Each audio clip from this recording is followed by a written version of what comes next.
প্রিয় দর্শক, আসসালামু আলাইকুম। আবারও হাজির হয়ে গেলাম একটি ইউনিক নাস্তা রেসিপি নিয়ে। ১ কাপ ময়দা ও একটা ডিম দিয়ে আপনারাও তৈরি করে নিতে পারবেন এরকম অসম্ভব মজাদার এবং দেখতে লোভনীয়, খেতেও সুস্বাদু একটি কেক রেসিপি।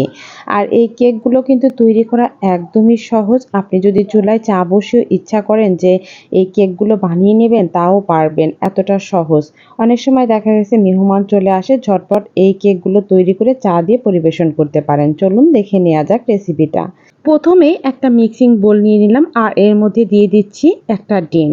আর ডিমের মধ্যে দিয়ে দেব এখন 1/2 কাপ পরিমাণের চিনি গুঁড়া। আপনারা চাইলে আস্ত চিনিটাও দিতে পারেন, তবে মেল্ট করতে একটু সময় বেশি লাগবে। স্বাদমতো সামান্য একটু লবণ দিয়ে দিলাম আর 1/3 কাপ দিয়ে দিলাম রেগুলার সয়াবিন তেল। এখন ভালো করে এটা মিশিয়ে নিতে হবে। আর অনেক সময় দেখা গেছে যে আপনাদের কাছে যদি হ্যান্ড ব্লেন্ডার না থাকে, তাহলে কাঁটা চামচের সাহায্যেও ব্লেন্ড করতে পারেন। এভাবে সাদা হয়ে যাবে ততক্ষণ পর্যন্ত ব্লেন্ড করতে হবে। এরপরে 1/2 চামচ পরিমাণে দিয়ে দিলাম বেকিং সোডা বা পাউডার। এরপরে দিয়ে দেব 1 কাপ পরিমাণের ময়দা, আর ময়দাটা একটু চেলে দিতে হবে। আর যে কোনো কেক বা বেকিং আইটেমে আপনারা যদি ময়দাটা ব্যবহার করেন, তাহলে একটু চেলে দেবেন।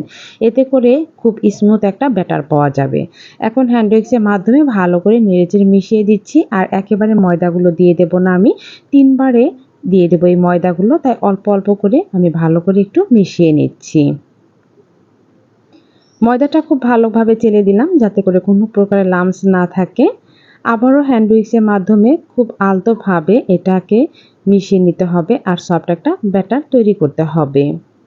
এই কেক ব্যাটারটা কিন্তু খুবই সফট হবে, একেবারে টাইট করা যাবে না, আবার একেবারেও পাতলা করা যাবে না।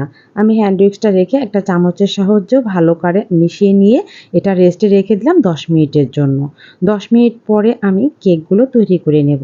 দেখুন বন্ধুরা, হাতে একটু তেল লাগিয়ে নিলাম যাতে হাতের তালুতে লেগে না যায়, যেহেতু এটা খুবই সফট, হাতে লেগে যেতে পারে।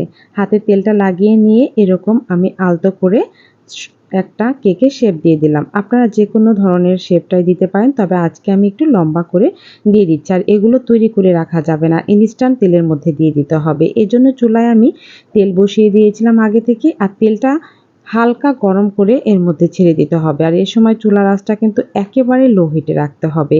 আর এই নাস্তাগুলো কিন্তু লো হিটেই ফুলে ভালো, মানে ফুলকো ফুলকো হয়ে থাকে আর ভিতরে খুব ভালোভাবে কুক হতে পারে। এর জন্য আমি আবারও বলে দিচ্ছি, চুলার আঁচটা একদম লো হিটে এই নাস্তাগুলো ভাজতে হবে। এখন উল্টিয়ে পাল্টে নাস্তাগুলো ভেজে নেব। এক পিঠ একটু হয়ে আসলে আমি অন্যটা পিঠ উল্টিয়ে দেব। এই নাস্তাগুলো ফুলে কিন্তু ডাবল হয়ে যায়। আপনি যতটুকু আকৃতি দেবেন, দেখবেন তেলে ফুলে ডাবল হয়ে গিয়েছে। এর কারণ কিন্তু একটাই, যে ভালো করে চিনিটা মেল্ট হতে হবে। চিনি এবং ডিমের অংশটা খুব ভালোভাবে মিশিয়ে তারপরে ময়দাটা অ্যাড করবেন। আর ডোটাও খেয়াল রাখবেন যাতে সফট এবং নরম থাকে। একেবারে টাইট ডো বানানো যাবে না। উল্টিয়ে দিলাম আর দেখতেই পাচ্ছেন কতটা ফুলকো ফুলকো হয়েছে। অন্য পিঠটা কিন্তু ফুলে ফেটে উঠেছে। তার মানে বুঝতে হবে যে এটা একদম পারফেক্ট ছিল এই ব্যাটারটা। উল্টিয়ে পাল্টিয়ে আমি সবগুলোই ভেজে নিচ্ছি। এই পর্যায়েও কিন্তু চুলার আঁচটা একদম লো হিটে আছে। পুরো নাস্তাটা ভাজার ক্ষেত্রেই চুলার আঁচটা লো হিটে রেখে আমি আস্তে আস্তে এগুলো ভেজে নেব। আপনারা দেখতেই পেলেন যে কতটা সহজভাবে এই তেলে ভাজা কেক তৈরি করা যায়। এক চুলায় যদি চা বসিয়ে মনে করেন যে অন্য চুলায় এই নাস্তাগুলো তৈরি করব, সেটাও পারবেন। খুবই সহজ, আর এই কেকগুলো তো খেতেও ভীষণ মজার হয়। উল্টিয়ে পাল্টিয়ে সবগুলো কেকই ভেজে নিচ্ছি, আর কেকগুলো কিন্তু আমার ভাজা হয়ে গিয়েছে। দেখেই বোঝা যাচ্ছে। এর থেকে যদি বেশি কালার করতে যাই, তাহলে এগুলো খুব বেশি ড্রাই হয়ে যাবে। সফট থাকতে থাকতেই এগুলো সব তেল ঝরিয়ে উঠিয়ে নিচ্ছি। এই তো বন্ধুরা, তৈরি হয়ে গেল আমার লোভনীয় তেলে ভাজা কেক। খুবই মজাদার, বাচ্চাদের টিফিনেও দিতে পারেন, সকাল বিকালে নাস্তা হিসাবেও দিতে পারেন। ঘরের খাবার সবসময় ফ্রেশ, সবসময় সতেজ থাকে। তাই ঘরে বসে এই কেকগুলো তৈরি করে আপনারা কিন্তু 3 থেকে 4 দিনের মতো সংরক্ষণ করে খেতে পারবেন।